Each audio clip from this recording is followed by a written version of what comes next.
बहंगी लचकात जाए।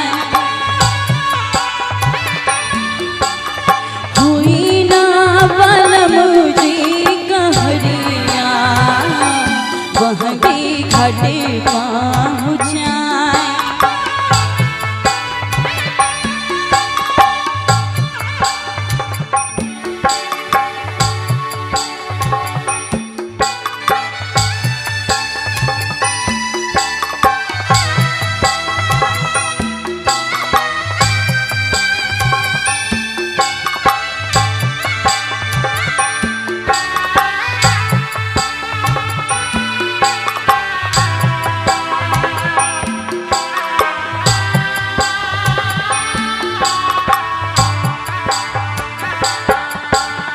बाट जी पूछिना बटोहिया, बहंगी केकरा के जाए।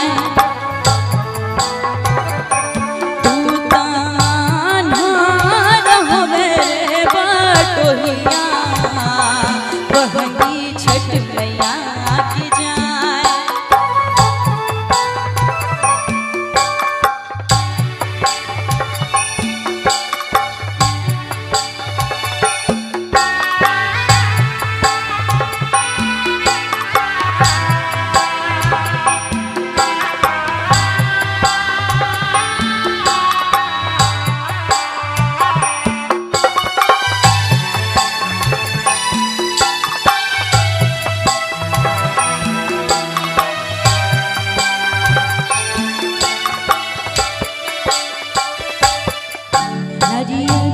बाजे परिया भावद से, ओह पर सुगा में डराए।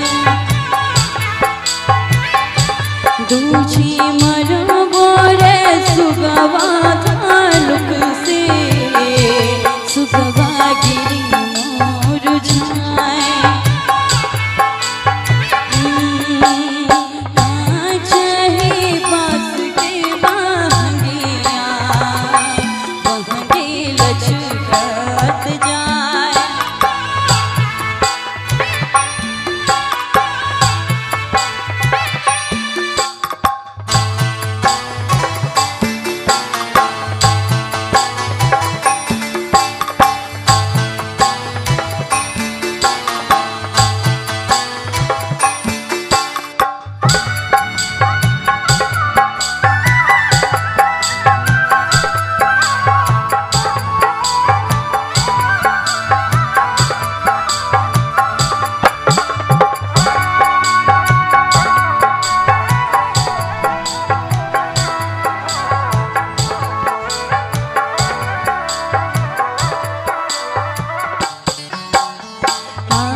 संकट पड़ला मोरा हो दीनानाथ ओहि रे के बड़वा धइले ठान काया संकट पड़ला मोरा हो दीनानाथ ओहि रे के बड़वा धइले ठान काया संकट पड़ला मोरा हो दीनानाथ ओहि रे के बड़वा धइले ठान काया संकट पड़ला मोरा हो दीनानाथ ओहि रे के बड़वा धइले ठान। तो प्रेम से बोलिए छठी मैया की जय।